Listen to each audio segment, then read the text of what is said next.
Salve, salve, sejam bem-vindos. Eu sou Felipe Moura Brasil e hoje recebo mais um convidado para uma entrevista aqui no estúdio de O Antagonista em São Paulo. João Amoedo, pré-candidato à presidência da República pelo Partido Novo. É um prazer tê-lo com a gente, João. Prazer é meu, Felipe.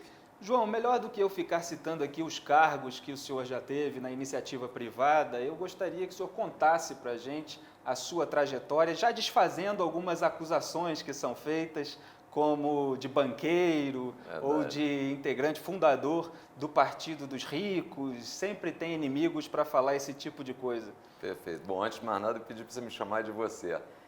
Na verdade, é o seguinte, eu fiz engenharia civil e administração de empresas, fiz as duas faculdades ao mesmo tempo no Rio, pretendia trabalhar em engenharia, em cálculo estrutural, que foi o que eu fiz, e por acaso, por conta de um amigo, eu fui levado a ir para o Citibank, fazer um processo de trainee.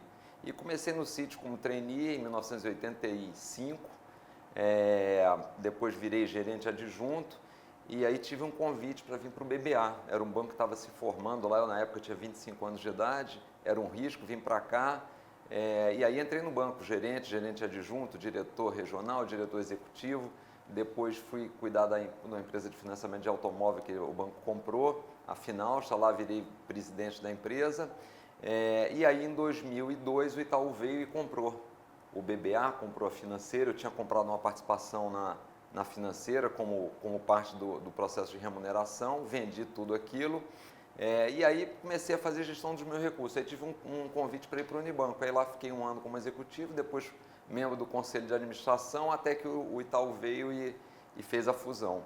Então assim, eu sempre me considerei bancário, sempre tive o risco de ser demitido. E assim, até dizem essa história de banqueiro, mas eu até fico incomodado com um pouco dessa nossa filosofia de, às vezes, atacar banqueiros ou empresários. Estigmatizar. E assim, eu fico preocupado porque a gente vê um país aqui nosso do lado que não tem mais banqueiro nem empresário. Né? Venezuela. E deu no que deu, não tem também papel higiênico, não tem remédio, não tem comida. Então, assim, acho que empreender no Brasil deve ser valorizado. Mas assim, finalizando, eu sempre me considerei, continuo me considerando um bancário, nunca tive essa ousadia de dizer que era um banqueiro.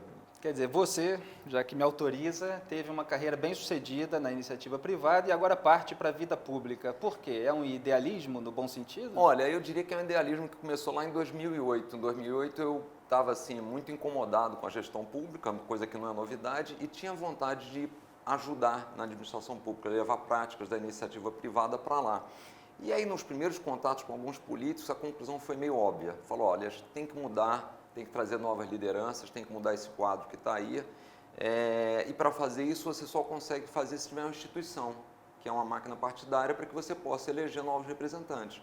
E aí, começamos a pensar nessa ideia. Em 2010, falamos o seguinte, não, vamos tocar em frente e vamos montar um partido para trazer gente nova para a política, para participar desse cenário e acabar com aquela imagem de quem se mete na política é porque quer se aproveitar, que foi o que aconteceu, fez com que a gente se afastasse do mundo político, porque tinha esse estigma, se você vai para a política, você não é sério. E, inclusive, essa resistência a gente teve quando começou a montar o partido. Eu tinha vários amigos que diziam, João, não se mete nisso. E aí montamos o partido, começamos em 2010, obtivemos o registro em 2015 apenas, quer dizer, processo difícil, burocrático. Aliás, uma das coisas que deveria mudar na nossa avaliação no Brasil, deveria ser mais fácil, porque você tem grupos que às vezes se formam, querem ter representatividade política e não conseguem por conta da burocracia que o Estado coloca. Burocracia essa que ele coloca para dar benefícios, né? Fundo partidário, tempo de televisão, que deviam acabar.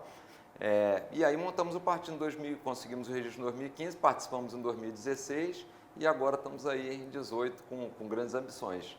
E no Brasil são 35 legendas, eu tenho até um amigo que eu entrevistei aqui, o Bruno Garchagen, que chama de 35 tons de vermelho. O discurso do Partido Novo destoa normalmente desses partidos, mas aqui você acha que se deve haver 35 partidos e não uma grande representatividade, pelo menos de parte de vários setores da população brasileira? Eu acho que o primeiro ponto é essa dificuldade de se montar partido.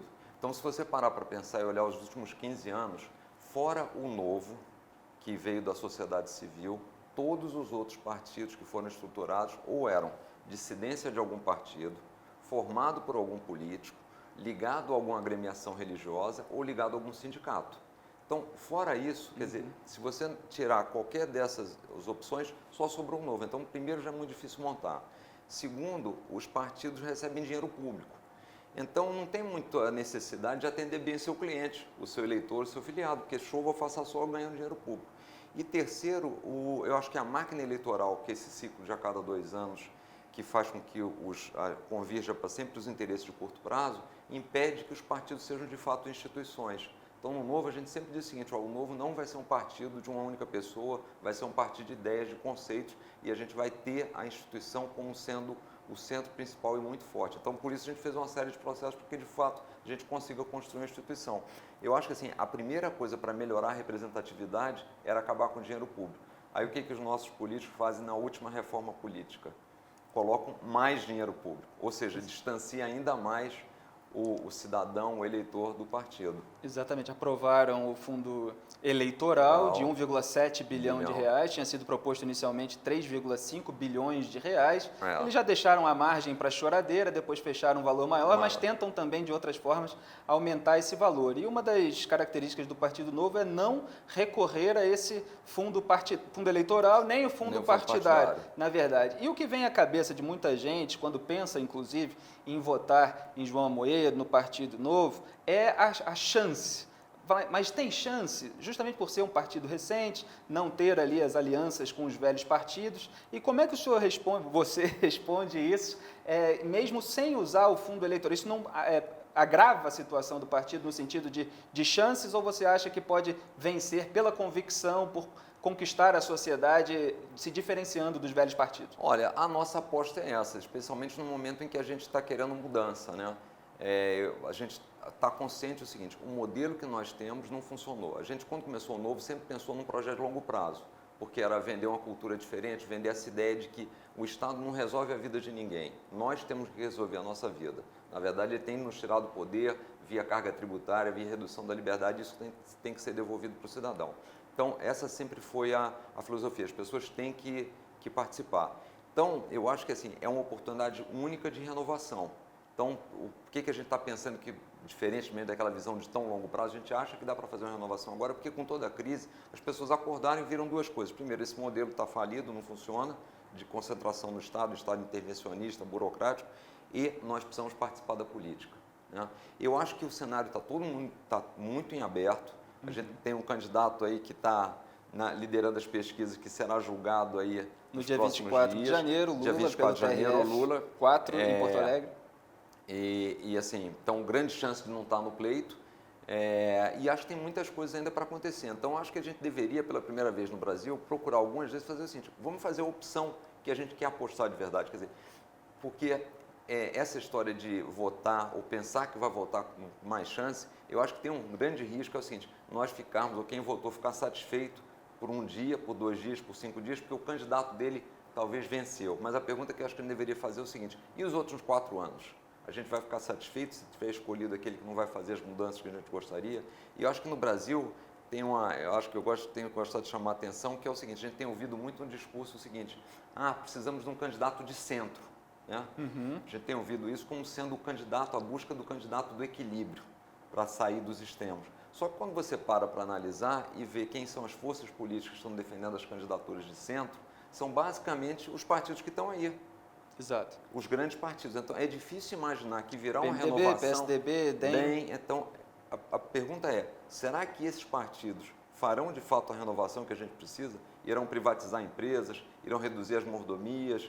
Irão acabar com os recursos públicos nos partidos? Ou vão manter basicamente o status quo? Quer dizer que o posicionamento do Partido Novo seria, em parte, esse discurso de fugir aos extremos, mas também fugir da velha política que seria representada pelo centro? É aí que... Não, a gente quer fugir do discurso populista, a gente quer falar o que tem que ser dito, falar a verdade. Então, por exemplo, saiu uma reportagem na Folha outro dia dizendo que 7 entre cada 10 brasileiros é contra a privatização. Exato, é o que eu ia citar na próxima pergunta. E a gente sempre tem dito que a gente é totalmente a favor da privatização. O que a gente tem que mostrar para essas pessoas é que a privatização faz bem para a população, especialmente para os mais pobres, porque o governo tem empresas estatais basicamente para se beneficiar, para fazer trocas políticas, né? Exatamente, é o toma lá da cá, para ganhar votos, se distribui cargos, inclusive nas estatais. É o que tem sido feito na velha política brasileira. Exato, cria-se um chavão que o petróleo é nosso, a gente paga a gasolina das mais caras do mundo e a Petrobras não tem nada de nossa, né? Pelo contrário. Estava vendo recentemente, só nos últimos 2 anos, a gente teve que colocar, o governo colocou, que é dinheiro nosso, 40 bilhões de reais nas 149 empresas estatais que o Brasil tem. Né? Você falou 7 em cada 10 brasileiros são contra as privatizações. Agora, como realmente explicar isso para além desse fato do toma lá da cá? Por exemplo, o exemplo da Telebrás, por exemplo, da privatização, que permitia um acesso mais rápido, por um preço melhor. É um tipo de exemplo que tem que ser levado à população? Acho que esse é um tipo de exemplo. O segundo tipo de exemplo é essa questão que a gente está vendo, como é que a Petrobras e outras empresas foram, na verdade, divididas, privatizadas por um determinado grupo. A gente está vendo o Correio com prejuízo, a gente está vendo a quantidade de dinheiro que a gente está colocando lá, e acho que é uma pergunta que todo mundo deve se fazer, é o seguinte: será que nós somos obrigados a ter participação, a ter uma ação da Petrobras, do Banco do Brasil, da Caixa Econômica? Quer dizer, alguém te perguntou se você gostaria de ser acionista da Caixa, que está dando empréstimo para grupos que eventualmente não deveria estar? Ninguém nos perguntou, e a gente está sendo. E quando essas empresas dão prejuízo, isso que a gente quer, que as pessoas têm que estar alertas, quer dizer, quando essas empresas dão prejuízo, e dão porque são mal gerenciadas, porque as indicações não são técnicas, são políticas, o dinheiro para pagar esse prejuízo está vindo do nosso bolso, está saindo da educação, da segurança, da saúde, para ir lá para essas empresas. E você que é dessa área, existe a necessidade de ter 2 bancos públicos? Caixa Econômica Federal, Banco do Brasil? Eu acho que não existe necessidade de ter banco público nenhum. Agora, na área financeira, o que a gente precisa ter é maior concorrência. Né? A gente tem poucos bancos, é muito concentrado, o governo contribuiu para isso com uma série de regulações, limitações, então a gente deveria ter maior concorrência no setor financeiro, como em vários outros setores.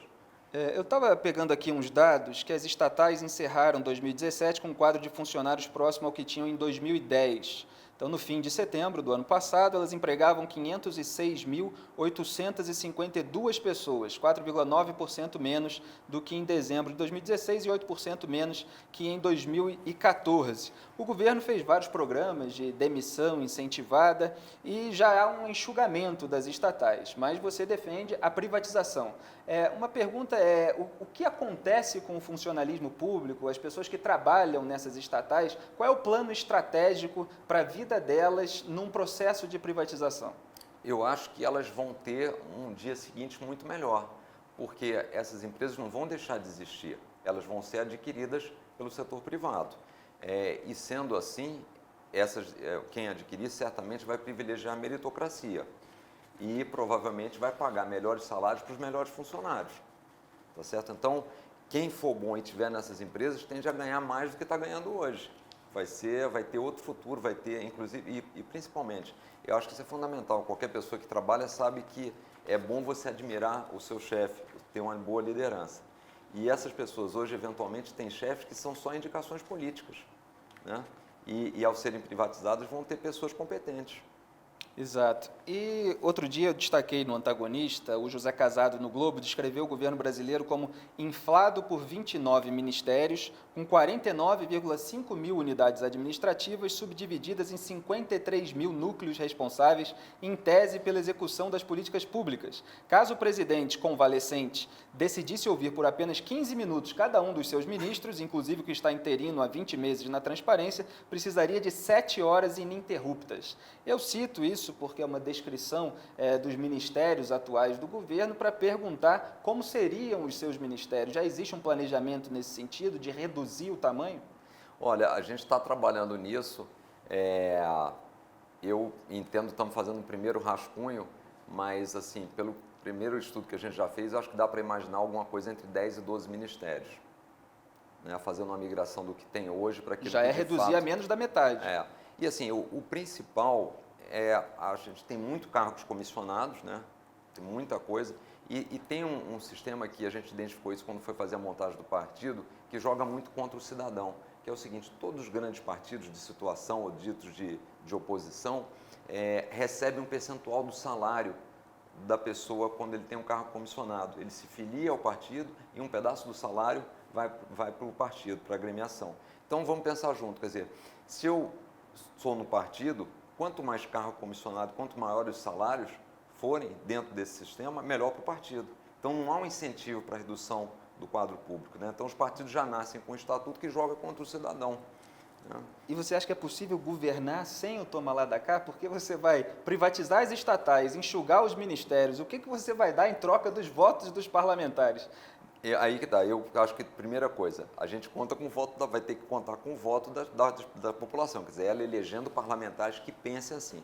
Por isso que, no caso do Novo, o discurso tem que ser sempre muito claro, porque se por acaso a gente chegar ao poder, chegou ao poder endossado pela população, que comprou essas ideias. Então, é dentro dessa filosofia que a gente vai conversar com os parlamentares. É óbvio que dá para ser feita uma negociação, faz parte da política ser feita uma negociação, conversar, mas assim, sempre dentro de parâmetros republicanos, sem esse toma lá da cá. E se vierem com toma lá da cá que não seja algo republicano, a forma que a gente vai fazer no Novo é expor isso para a população. Quer dizer, olha, estamos sendo aqui colocados a fazer coisa que não parece correta, para votar um projeto que beneficia as pessoas. E aí vamos contar com as pessoas hoje, com a população que está muito mais engajada, para fazerem pressão nos seus representantes. Acho que não tem como ser diferente.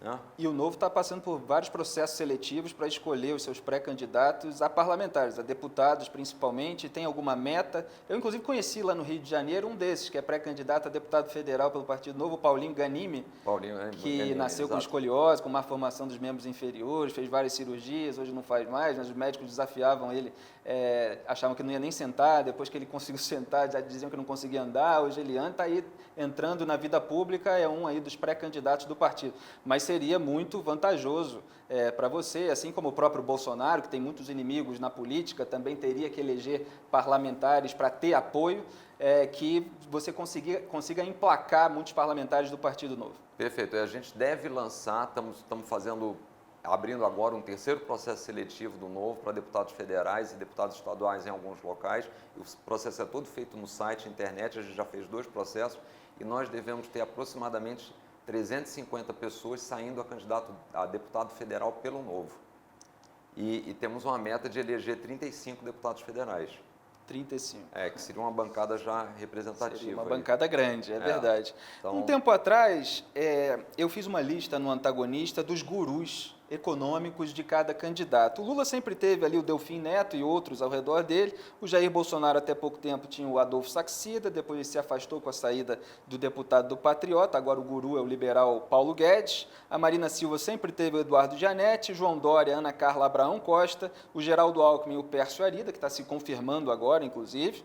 O Luciano Huck andou tendo muitas conversas com Armínio Fraga, o Ciro Gomes sempre teve o Mangabeira Unger, o Henrique Meirelles é o próprio Henrique Meirelles, está aí como pré-candidato do PSD, e o João Amoedo Gustavo Franco, que era do PSDB e saiu, escreveu uma carta alegando que saía em função justamente da hesitação dos tucanos em defender o enxugamento do Estado e a hesitação também no caso das crises éticas, principalmente envolvendo o Aécio Neves. Queria que o senhor falasse sobre o Gustavo Franco e se ele é realmente o seu ministro da Fazenda.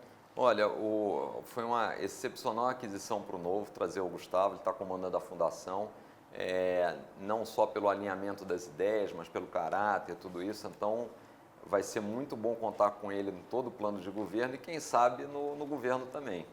É uma pessoa altamente capacitada e eu tenho dito o seguinte, quer dizer, eu acho que o Brasil teve uma primeira mudança de patamar quando a gente fez o plano de estabilização econômica com o Plano Real, né?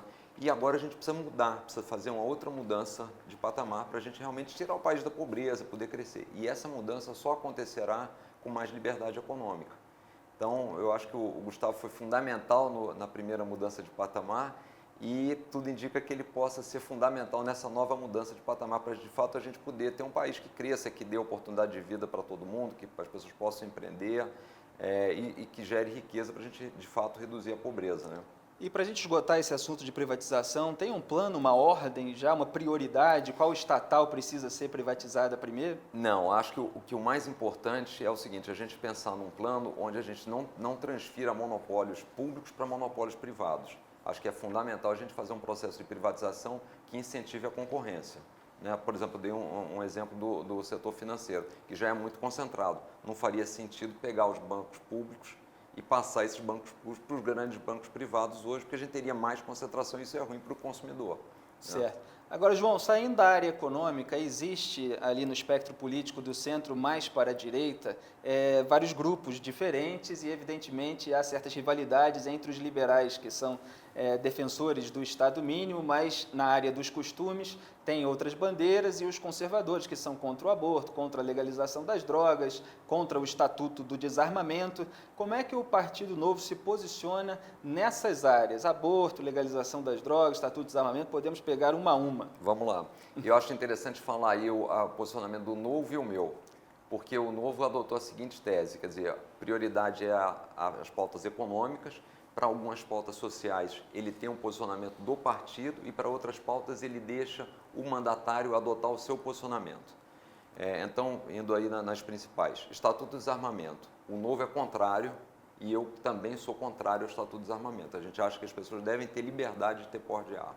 Como ficou estabelecido no referendo, inclusive, Como 2/3 da população brasileira, embora o pessoal de esquerda queira mudar.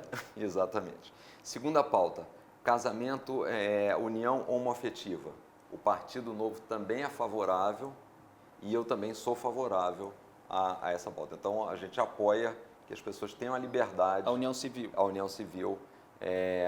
Então, esses temas, claro, o posicionamento do partido e o meu. Agora, vamos lá. Tem temas que aí eu vou entrar em cada um deles, onde o partido deixa a liberdade ao mandatário. Então, questão do aborto. O partido diz o seguinte: o mandatário do Novo terá a liberdade de se posicionar. A única coisa que a gente vai cobrar é que o que ele disser durante a campanha seja aquilo que ele efetivamente fará, se eleito, para ter coerência. Né? Esse é o posicionamento do Novo.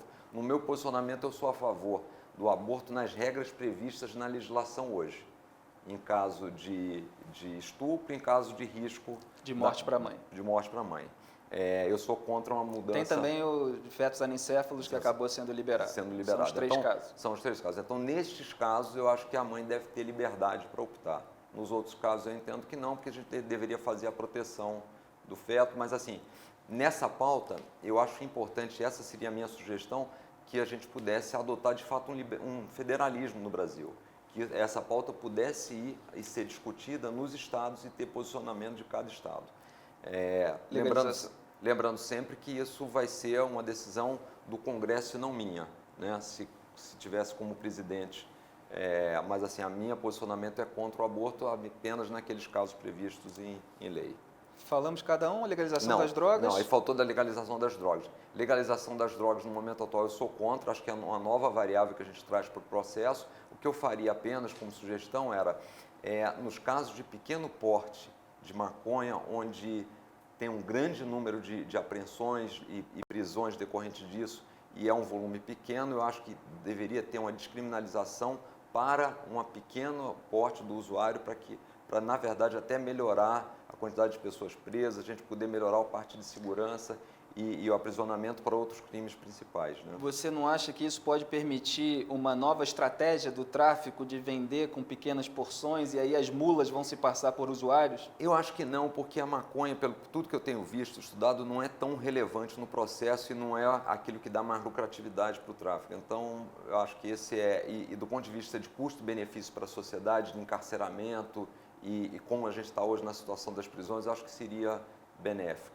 E aí, ainda como desdobramento desse assunto, talvez a prioridade de boa parte da população brasileira seja hoje a segurança pública. Jair Bolsonaro tem tido um discurso forte em relação a isso, tem muitos seguidores em função de ele ter denunciado durante muito tempo os governos do PT, a omissão deles. O Geraldo Alckmin pode trazer uma experiência administrativa da cidade de São Paulo. Qual é o seu discurso sobre a segurança pública para o Brasil? Perfeito. Primeiro, eu acho que a gente tem falado sempre isso, o que a gente tem dito até na definição do que a gente quer para o Brasil, é um Brasil seguro, simples e livre, onde todos possam chegar lá. Então, o primeiro ponto nosso é que o Brasil precisa ser um país seguro. E seguro não só do ponto de vista da proteção da pessoa, mas com proteção da propriedade e proteção dos contratos. Né? As regras no Brasil são muito difíceis, o que torna sempre mais caro a empreender e operar aqui. Na segurança, lembrando que é uma atribuição do Estado, mas a gente entende o seguinte: a federação deveria estar mais próxima do Estado, a gente tem que fazer mais parceria, a gente deveria ter um ciclo completo nas polícias, de investigação, apuração e prisão. A gente precisa mexer na legislação que muitas vezes eu acho que é muito leniente, então a pessoa fica presa pouco tempo, poucos casos são de fato investigados, então precisa usar mais tecnologia na polícia. A gente precisa, como eu falei também, mexer toda a parte de aprisionamento, que hoje é um sistema que está completamente esgotado. Então, é uma cadeia de processos, né? Então, a gente tem que ser muito rígido e, assim, acho que com 60 mil mortes por ano é a prioridade número 1 do Brasil hoje. Eu colocaria como segunda equilibrar as contas, mas a prioridade número 1 é devolver segurança para as pessoas. Exatamente. E no tópico do controle das fronteiras, sempre existe uma discussão entre o governo federal e o governo estadual, principalmente o pessoal do PT bota sempre a culpa nos governos estaduais pela omissão que teve, porque justamente as armas e as drogas entram pelas fronteiras brasileiras, que são continentais. Existe, de fato, uma dificuldade em policiá-las, mas é fundamental que haja um plano estratégico para que isso aconteça. Aí, assim, a minha visão é que o governo federal tem fugido um pouco dessa responsabilidade. Quer dizer, quando a gente está falando de armas como fuzis e drogas, isso teria responsabilidade da Polícia Federal e do governo central. Então, a gente deveria estar olhando isso. Então, por isso que eu até comentei no início, quer dizer, tem que ter uma proximidade maior do governo federal com o governo estadual. Senão, no estágio que está, precisa uma intervenção maior, centralizada aí, para ajudar. João, também tem uma outra polêmica que foi daquelas exposições. Então, teve criança que estava de mão dada com um homem nu numa exposição e você foi dar um comentário no Facebook, o pessoal deu print, espalhou, depois o senhor fez outra declaração para desmentir a distorção que estavam fazendo da sua posição. Qual é a sua opinião sobre aquele caso? E houve acusação também que por um vínculo que você tivesse com o Banco Itaú pudesse estar interferindo na sua posição. Esclareça aqui para os leitores de Antagonista. Acho que é um ótimo ponto, Felipe. Primeiro, é importante lembrar que eu, como até fomentei pela meu histórico aí de profissional, eu nunca fui funcionário do Itaú, nunca fui diretor do Itaú. Então, até quando me perguntam questões do Itaú, eu não tenho muito o que falar, porque eu sempre trabalhei em empresas que foram compradas pelo Itaú e no momento que foram adquiridas eu acabei saindo da empresa que eu estava, né? Então, eu tive uma participação no conselho do Itaú BBA, basicamente pelo meu histórico no BBA, mas nunca fui funcionário do Itaú. Bom, então não vou entrar no mérito se o Itaú está patrocinando ou não. A questão daquela exposição do MAN, eu logo que vi aquilo, eu me posicionei, na verdade, veementemente contra. O que eu disse foi o seguinte: olha, eu nunca levaria minhas filhas, eu tenho 3 filhas, para uma exposição dessa.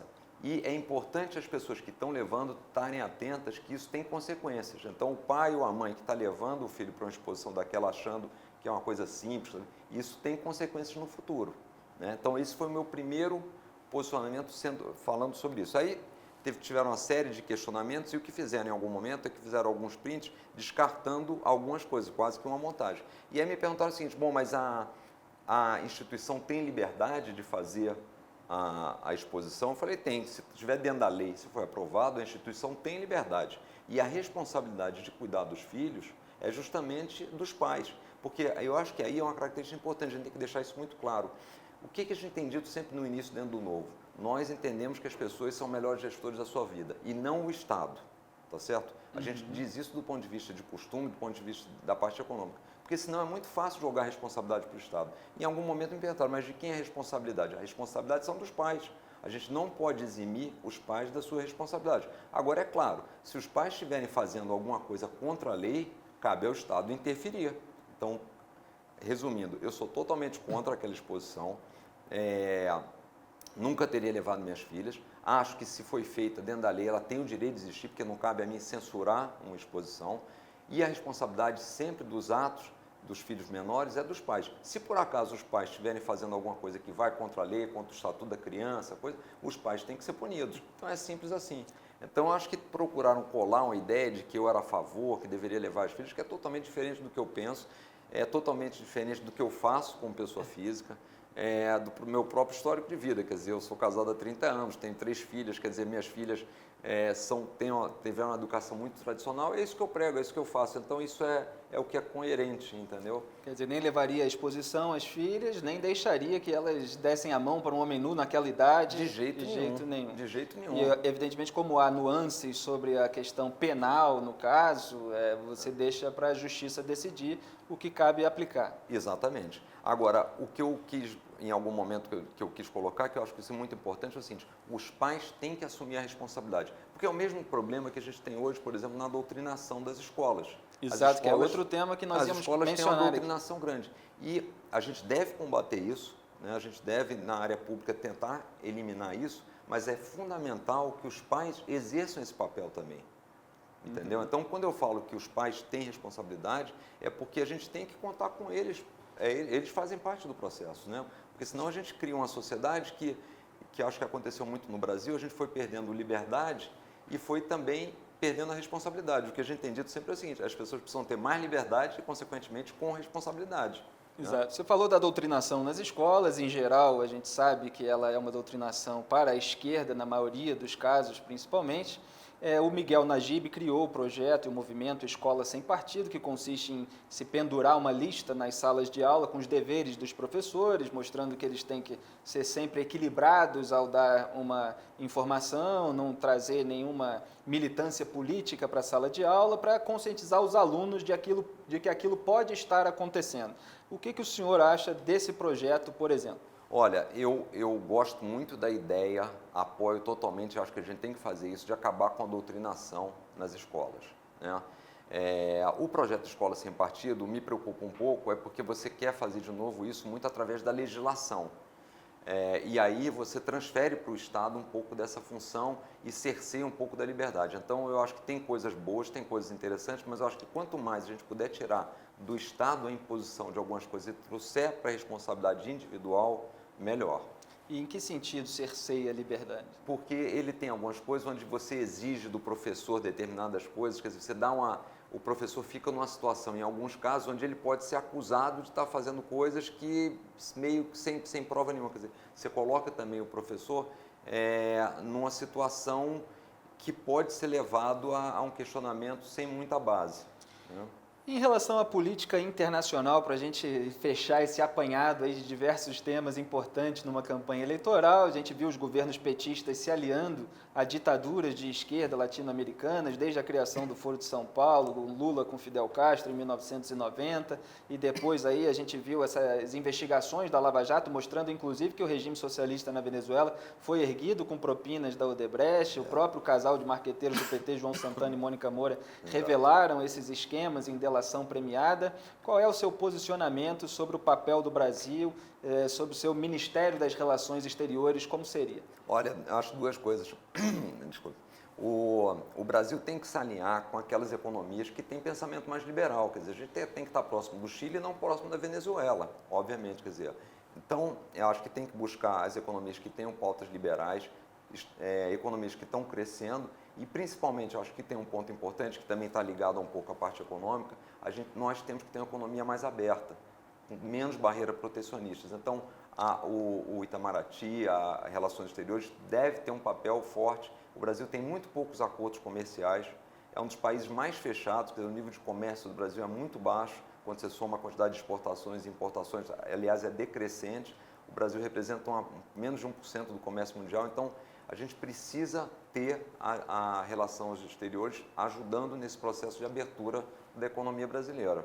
Inclusive, e se aliando e fazendo acordos com os países que de fato funcionam. Quando você olha a quantidade de acordos que tem o Chile, que tem outros países, não falo nem na Europa, mas países na América do Sul, o Brasil tem muito poucos acordos e que não privilegiam essa questão da abertura, fim das barreiras alfandegárias, né? Inclusive uma aproximação maior com os Estados Unidos, também, sob o governo Donald Trump, que aliás fez uma reforma tributária. O Novo defende a diminuição dos impostos e ele fez isso lá. Evidentemente há críticas de parte da esquerda, ele está favorecendo mais as empresas, os ricos, mas por outro lado, se os empreendedores e os empresários tiverem maiores facilidades, poderão gerar mais empregos. Eu acho que essa reforma tributária que ele fez reduzindo a carga tributária das empresas foi muito na linha do que a gente tem dito. A gente sempre tem dito no Novo que a gente quer devolver poder e colocar o dinheiro de volta no bolso da população. Só com essa reforma tributária, teve um exemplo, por exemplo, lá nos Estados Unidos, da AT&T, que com a reforma tributária resolveu dar $1.000 para todos os seus 200 mil funcionários.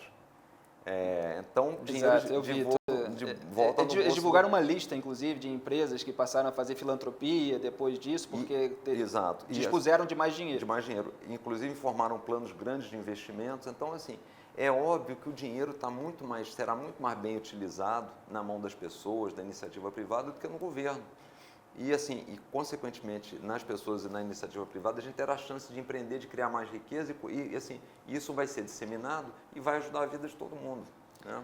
João, voltando então para as eleições de 2018, para o cenário eleitoral. Tem o caso dos debates eleitorais de TV. Tem uma regra que mostra que o partido tem que ter um certo número de deputados até o ano anterior e o Partido Novo acabou de ser criado e não tem. Então, você tem alguma estratégia para tentar fazer pressão para participar dos debates eleitorais? Olha, eu acho que tem duas estratégias, né? Eu acho que hoje, para você entrar nos debates, teria que ter 5 deputados federais, coisa que o Novo não tem, mas eu acho que tem duas estratégias aí. Uma é crescer nas pesquisas. Normalmente, as emissoras fizeram, pelo menos nas últimas vezes, algum tipo de regra onde, se você tiver 5% das pesquisas, você é convidado. Lá no Rio de Janeiro teve um caso parecido com o Marcelo Freixo, porque o PSOL não tinha, mas o Marcelo Freixo estava bem nas pesquisas, fez uma grande pressão e algumas emissoras, se eu não me engano, liberaram o convidado. Exato. Então, acho que esse é um caminho e a gente vai trabalhar para estar nesse patamar. E o outro é, de fato, também, quer dizer, trazer assuntos relevantes, quer dizer, trazer um debate para a sociedade e não ficar só naquela discussão que a gente tem visto nas campanhas eleitorais, que um promete aumentar mais o salário mínimo, outro promete aumentar fazendo não sei quantas mil creches, e a gente depois, no dia seguinte, não tem nada daquilo e ninguém conta para a gente que aquilo tudo que eles vão fazer é com o nosso dinheiro, né? Dando a impressão que o dinheiro vem que dá em árvore. Então, eu acho o seguinte, ter pautas específicas, ter uma proposta de debate para o Brasil, para de fato a gente mudar de patamar, trazer um Brasil que cresça, que seja próspero, seguro, é isso que a gente vai fazer. Então, eu acho que tanto na pesquisa quanto nas ideias, é isso que a gente vai trabalhar. João, mais 2 perguntas. A penúltima é a seguinte: aqui a gente fez um apanhado das suas posições, das suas opiniões, das suas propostas, mas quais são as suas críticas em relação aos outros candidatos? Você falou do Lula, que vai ser julgado aí no dia 24, queria que você comentasse a gestão petista e falasse também aí de Bolsonaro e do PSDB com Geraldo Alckmin por enquanto. Perfeito. Eu vou falar mais das ideias, porque uma das coisas que eu me comprometi na campanha com os filiados e apoiadores do Novo é sempre falar de ideias e falar pouco de pessoas. Mas, assim, a primeira grande crítica geral é o seguinte: se a gente olha todos os candidatos, são pessoas que estão há 25, 30 anos na política. Então, é difícil imaginar que desse grupo virá uma mudança, virá uma renovação. Isso, todos os nomes, né? Então, sem muita exceção. Então, acho que isso cabe a todos eles. Isso inclui, então, Bolsonaro, Alckmin, Lula. A gestão petista foi péssima, não só pelos aspectos éticos, né, como tudo que foi feito, a quadrilha que se montou para saquear o Estado, para se perpetuar no poder. Então, eu espero que a recomendação do juiz Sérgio Moro seja seguida aqui, que eles vão ver, porque, é claro, depende da justiça, eles vão fazer a avaliação, mas eu acho que as provas contra o Lula estão aí presentes, e acho que o PT, se não deveria ser um partido que deveria ser questionado a sua existência por tudo que ele fez, quer dizer, a própria cassação deveria ser questionada, não é dos aspectos previstos na lei, mas imaginar que um partido que fez isso na área pública e que tem tantos tesoureiros presos e continua a representar o país e tem a oportunidade de eleger gente, é muito ruim para a democracia, é muito ruim de exemplo. Então, acho que a gestão petista antecipou, deixou um problema, um legado péssimo que a gente está pagando a conta até hoje. As contas não fecham e deu uma falsa ilusão que as pessoas tinham saído da pobreza, quando na verdade não saíram e lá se perpetuaram, né? Como mostraram os dados do IBGE recentemente. Exatamente. Mais de 9 milhões abaixo da linha da pobreza, mais de 5 milhões abaixo da linha da miséria. O Jair Bolsonaro é um parlamentar já há 26, 27 anos. Eu gosto muito, e a gente fez isso no processo de escolha dos pré-candidatos do Novo a cargos majoritários. Uma das questões fundamentais que a gente fazia era olhar para trás e dizer o seguinte: pedir para as pessoas que estavam se candidatando: quais foram as coisas que você fez nos últimos anos que mostraram que você tem capacidade de entrega? Quais foram as suas realizações nos últimos anos, a sua capacidade de gerir um grupo, de fazer negociações no bom sentido, de montar uma equipe, de colocar um projeto de pé e executar? Essa é a pergunta que eu faria para ele num debate. Era a pergunta que eu faria se ele viesse para um partido como o Novo, para checar se ele seria um candidato ou não. Deixo a resposta para ele. No caso do Alckmin, me preocupa um pouco, e é esse ponto que eu tenho comentado aí, acho que todo mundo tem buscado o tal candidato da situação. Diz que é o candidato do centro, mas nada mais é do que o candidato da situação. Eu acho muito pouco provável que qualquer candidato que venha pelos grandes partidos vá ter disposição, até pelo comprometimento inicial, vá ter a disposição e a intenção de fazer as mudanças que a gente precisa fazer, que é basicamente acabar com grande parte das mordomias, não só para os partidos, mas para determinados grupos econômicos, dar mais liberdade para o cidadão, diminuir o tamanho do Estado, que significa perder poder para esses políticos. Então, nesse sentido, dar continuidade às reformas do governo Temer também e aprofundá-las. Aprofundá-las não fará isso, acho muito pouco provável e, de novo, a gente vai continuar a manter o país desse jeito que está, que não consegue crescer, só que agora pior, porque, diferentemente do passado, a gente entra num cenário já com as contas muito mais fragilizadas, com rombo. Então, assim, eu não imagino que dessa turma virá mudança. E se, por acaso, vier um nome novo, mas que esse nome novo venha suportado por essa mesma conjugação de partidos, chamado establishment, pelos establishment, também é muito difícil imaginar que esse outsider fará coisas novas. Esse outsider será um nome novo, mas fará o mesmo roteiro do que aí está. Então, acho que isso, as pessoas têm que estar atentas a esse processo, porque essa escolha vai ser fundamental para o país que a gente vai estar criando e realizando e construindo, né? E agora, finalmente, a pergunta de $1 milhão que muita gente faz nas redes sociais é, num eventual segundo turno, qual seria o posicionamento do João Amoedo? Você costuma estar inserido mais no quadro político à direita. Quem está inserido nesse quadro também é o Jair Bolsonaro. Evidentemente, há diferenças entre vocês. Você tem dito que o Novo é uma sigla criada para ser liberal. O Bolsonaro tem algumas ressalvas, inclusive, em relação às privatizações, mas ele estaria mais próximo do Partido Novo? Felipe, é cedo para a gente falar sobre isso, eu acho, o voto no segundo turno. Primeiro que a gente vai trabalhar para estar no segundo turno. Eu imaginei que essa seria a resposta. E assim, e essa decisão tem que ser muito à frente. Porque depende muito do que acontecer. Acho que o cenário está todo em aberto e a gente não pensa nessa hipótese de não estar. Certo. Então, eu até deixaria essa pergunta para o pessoal do Bolsonaro, em quem eles pretendem votar no segundo turno, se por acaso ele não tiver, por exemplo, um candidato novo, outro, então... Dentro dessa sua política de apresentar propostas mais do que atacar adversários, você também deixa em aberto aí essa eventual aliança para o segundo turno. Eu acho que a gente precisa ser propositivo no Brasil. E o fato de não atacar não significa que você não seja firme nas suas posições. Eu acho que a gente tem que separar o que é a pessoa ser firme, ter as posições muito fundamentadas e ser agressivo nas colocações.